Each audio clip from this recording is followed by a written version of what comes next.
Dear student, welcome to my channel Alice a age. तो last lecture में हमने discuss कर रहे थे chapter 10 reproduction in a plant. ये नाइन्थ क्लास की बायोलॉजी का अपटूडेटेड सिलेबस है 2025 से 2026 का, जिसमें हमने टाइप्स ऑफ सेक्सुअल रिप्रोडक्शन को डिस्कस कर चुके हैं, जिसमें हमने पढ़ा था बाइनिफिशन और मेथड पढ़ा था। नेक्स्ट हमने बडिंग का मेथड पढ़ा था। आज हम पढ़ने जा रहे हैं date is a spore formation, यानी कि स्पोर्स फॉर्मेशन के स्पोर्स किस तरह बनते हैं। चलिए चलते हैं अपने लेक्चर की तरफ। तो स्पोर फॉर्मेशन आज हमारा लेक्चर है that is spore formation. Spore formation basically होते क्या है, ये स्पोर का बनना।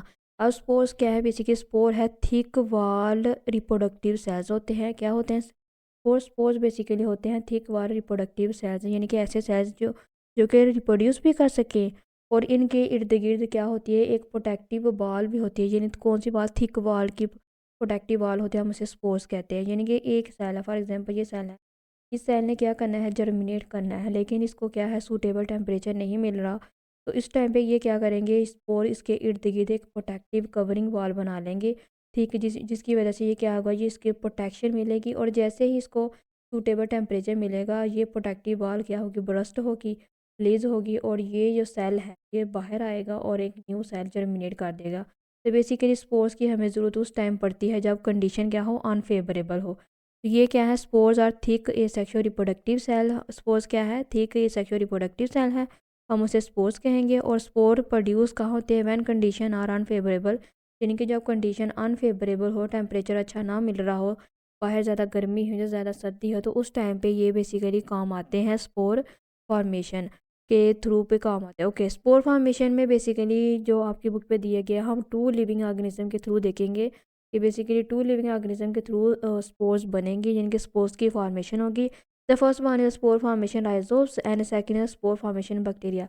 First of all spore formation हम राइजोब्स के थ्रू बात करें तो राइजोब्स क्या है, ये किंगडम फंजाई का एक एक किंगडम फंजाई, यानी कि फंगस का एक टाइप्स है, जिसमें फंगस की डिफरेंट बहुत सी क्लासिफिकेशन है। बसीडोमाइकोटा, एस्कोमाइकोटा, डिटीरोमाइकोटा, जाइगोमाइकोटा, ये डिफरेंट डिफरेंट क्लासिफिकेशन जो आप हाई क्लासेस में पढ़ेंगे। और इसी तरह ये फंगस जो राइजोब्स की एक बेसिकली टाइप्स हैं, जिसमें क्लासिफिकेशन कह ले, टाइप कह ले, या इसकी ब्रांच कह ले, जिसमें राइजोब्स क्या है, ये भी एक फंगस है। ओके, ये राइजोब्स का कॉमन नेम क्या है, ब्रेड मोल्ड। अक्सर ये एमसीक्यूज पूछा जाता है कि राइजोब्स का कॉमन नेम क्या है, तो that is a bread mould हम कहेंगे। ओके, तो राइजोब्स बेसिकली करता क्या है, ये राइजोब्स ब्रेड पे ग्रो करता है। फॉर एग्जांपल ये स्क्रीन पे देख सकते हैं, ये ब्रेड है। अब इस ब्रेड पे क्या है, ये राइजोस ग्रो होना शुरू हो गई। ये क्या है, ये राइजोस ग्रो हुए हैं। जैसे ही ये राइजोस ग्रो होंगे, ये थैक लाइक स्ट्रक्चर बना देंगे, एक छोटी छोटी थैलियाँ बना देंगे। तो इसको हम सैक्स का नाम देंगे। ये सैक्स क्या करेंगे, ये सैक्स को हम स्पोरेंजियम कहेंगे। फर्दर इन सैक्स को क्या कहेंगे, हम स्पोरेंजियम कहेंगे। ओके, ये थैक लाइक स्ट्रक्चर, ये थैलियाँ बनेगी, तो इनके अंदर क्या होंगे, स्पोर जर्मिनेट होना शुरू हो जाएंगे।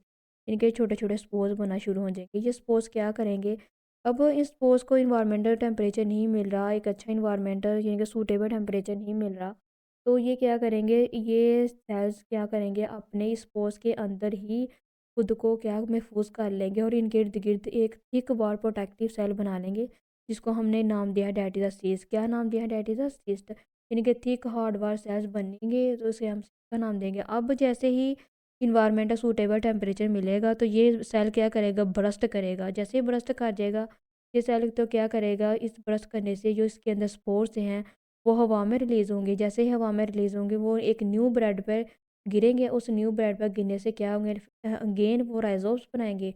अगेन उनमें सैक लाइक स्ट्रक्चर बनेगी, थैलियाँ बनेंगी, उन थैलियों में अगेन स्पोर्स बनेंगे। उन स्पोर्स फिर अगेन क्या करेंगे, वो उनके इर्द गिर्द प्रोटेक्टिव वॉल बनेगी, जिसे हमने सिस्का नाम दिया गया। और देन अगेन जैसे ही टेम्परेचर सूटेबल मिला, तो वो फिर क्या करेंगे, ब्रस्ट करेंगे, और अगेन इस तरह रिलीज़ होंगे। और इस तरह ये प्रोसेस ना कंटिन्यूस चलता आ रहा है अभी तक इस प्लेनेट।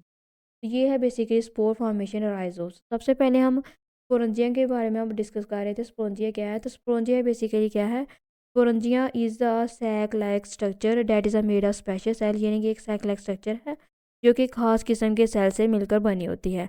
नेक्स्ट है सिस्ट। सिस्ट के बारे में डिस्कस किया कि एक हार्ड प्रोटेक्टिव कवरिंग वॉल बन जाएगी सेल्स के इर्द गिर्द, जो कि इसके स्पोर्स को प्रोटेक्ट किए रखती है। तो इसके हमने नाम दिया सिस्ट। अब सिस्ट की डेफिनेशन क्या है, कि सिस्ट है hard cover thick wall cell called cyst, और cyst that protect from unfavourable condition, और ये इसको तब बचाता है जब कंडीशन अनफेवरेबल हो। तो ये है बेसिकली स्पोर फॉर्मेशन इन राइजोम्स। नेक्स्ट जो दूसरे ऑर्गेनिज्म के थ्रू रिप्रोडक्शन यानी स्पोर फॉर्मेशन हुई है, डैट इज़ अ बैक्टीरिया।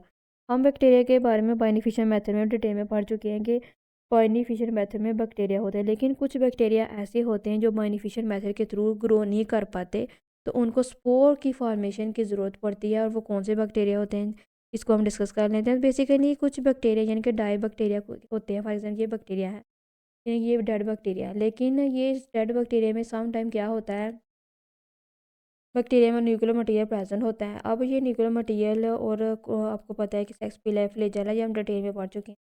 अब जो क्रोमेटिन मटेरियल जिसमें प्रेजेंट होगा, इसमें क्या होगा, इसके साइड पे छोटे छोटे स्पोर्स बनना शुरू कर देंगे, यानी कि एक छोटे छोटे स्पोर्स बनना शुरू कर देंगे इसके अंदर ही, इस बैक्टीरिया के अंदर ही।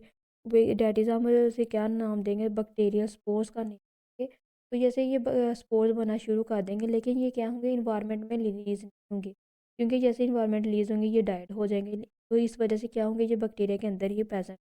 तो जैसे ही बैक्टीरिया के अंदर ये प्रेजेंट होके क्या करेंगे, बहुत सारे स्पोर्स बनना शुरू हो जाएंगे, जिसे हमने नाम दिया डैट इज़ एंडोस्पोर्स। अब ये एंडोस्पोर्स क्या है, बेसिकली बैक्टीरिया के बॉडी के सेल के अंदर जो प्रेजेंट होते हैं सेल्स, उन्हें हमें क्या नाम देंगे, डैट इज़ एंडोस्पोर्स। अब ये एंडोस्पोर्स क्या करेंगे, जैसे ही इनको सूटेबल टेम्परेचर मिलेगा, फॉर एग्जाम्पल कोई सूटेबल टेम्परेचर मिल रहा है, तो ये क्या करेंगे, बैक्टीरिया की बॉडी को क्या करेंगे, कट करेंगे।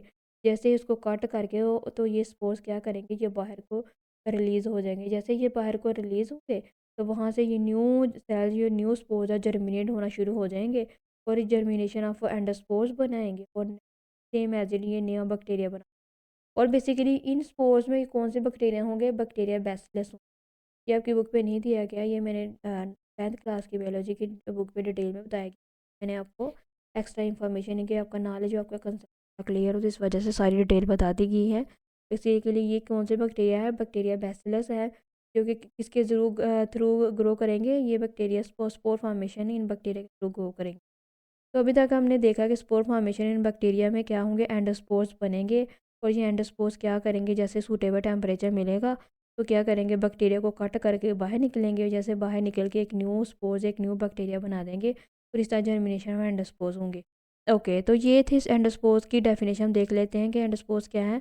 The spore produce inside the cell इसका एंडोस्पोर, यानी कि ऐसे सेल जो इसकी बॉडी, यानी कि ऐसे सेल जो कि बैक्टीरिया की बॉडी के अंदर प्रेजेंट हो, हम उसे एंडोस्पोर्स कहते हैं।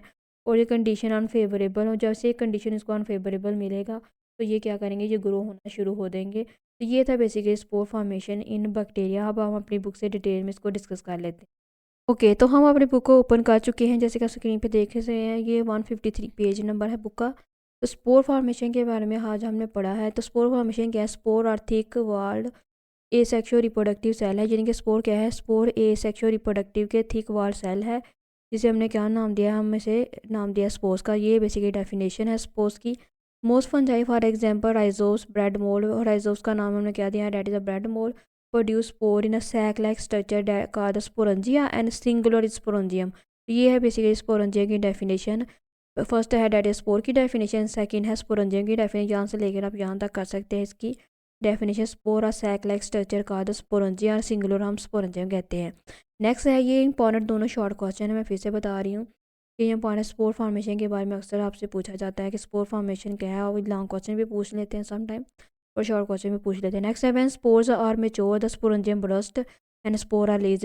ये हम डिटेल में पढ़ चुके हैं कि स्पोर क्या होंगे, जब पक जाएंगे तो ये क्या करेंगे, ब्रस्ट कर जाएंगे। जब ऐसे ब्रस्ट करेंगे तो ये एक न्यू ब्रेड पे गिरेंगे। उस न्यू ब्रेड पे गिरने से क्या होगा कि वहाँ पे फिर अगेन एक राइजोम बनना शुरू हो जाएगा। उस राइजोम में क्या होंगे, ये थैक लाइक स्ट्रक्चर बनेंगे। उन थैक लाइक को प्रोटेक्टिव करने के लिए सिस्ट बनेगा। उस सिस्ट को जैसे सूटेबल टेम्परेचर मिल जाएगा तो जैसे उसको ये सिस्ट क्या करेंगे, इसको ब्रस्ट कर देंगे, पक जाएंगे, बस फिर नेक्स्ट क्या करेंगे, रिलीज़ करेंगे, और ये साइकिल इस तरह चलता रहेगा। नेक्स्ट है, spores are tolerate can tolerate the unfavourable condition. यानी स्पोर क्या है, अनफेवरेबल कंडीशन पे टॉलरेट कर सकते हैं ड्यू टू देयर सेल वाला थिक वाल। कौन सी वाल, थिक वाल के थ्रू कर सकते हैं। When condition are available this spore germinate, यानी कि जब कंडीशन इनको यानी कि अच्छा कंडीशन मिल रहा है, फेवरेबल कंडीशन मिल रहा है, ना ज़्यादा गर्मी है ना ज़्यादा सर्दी है, तो उस टाइम पे ये क्या करेंगे, ये स्पोर जर्मिनेट होना शुरू हो जाएंगे। ओके, स्पोर कैन टॉलरेट क्या है, spore can tolerate the unfavourable condition due to their thick walled cell. तो ये बेसिकली इसमें बताया गया। नेक्स्ट है, when favourable condition are available the spore germinate to produce a new fungus तो spore क्या करेगी, एक न्यू फंगस पे ऊपर ग्रो करेगी, गिरेगी, तो उससे एक नया फंगस, एक न्यू सेल्स जर्मिनेट होना शुरू हो जाएगा। ये भी हम डिटेल में पढ़ लिया। ओके, तो अभी तक सिर्फ आपने स्पोर्स की डेफिनेशन करनी है।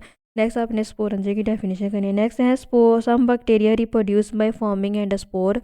तो सम बैक्टीरिया है किसके थ्रू भी रिप्रोड्यूस करते हैं, एंडोस्पोर्स के थ्रू करते हैं। Spore produce inside the cell, से हम एंडोस्पोर कहते हैं। तो ये है डेफिनेशन स्पोर्स की, क्या है, डेट इज एंडोस्पोर है, spore produce inside the cell, इसके हम क्या कहते हैं, एंडोस्पोर्स कहते हैं।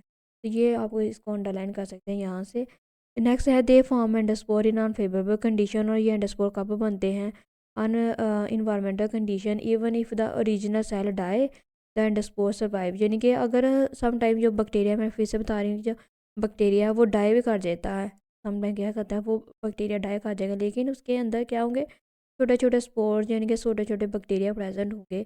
तो वो बैक्टीरिया कैसे ही उनको सूटेबल टेम्परेचर मिलेगा, तो उनसे क्या होगा, एक न्यू ऑर्गेनिज्म डेवलप होना, एक न्यू बैक्टीरिया डेवलप होना शुरू हो जाएगा। तो इस जिसकी वजह से हम कहते हैं कि स्पोर फॉर्मेशन में बैक्टीरिया के थ्रू भी होती है। Okay, they form endospore unfavourable environmental condition, if the original cell die the endospore survive, and when the condition improve the endospore grow into new bacteria. जब कंडीशन क्या करती है, इनको अच्छी मिलती है, तो न्यू बैक्टीरिया बनना शुरू हो जाते हैं। तो वो बैक्टीरिया कौन से, बैसिलस बैक्टीरिया, जो आपकी बुक में देख सकते हैं, नहीं देगी लेकिन आपने एग्जाम्पल में ज़रूर लिखना है कि कौन से बैक्टीरिया, डेट इज़ बैक्टीरिया बैसिल।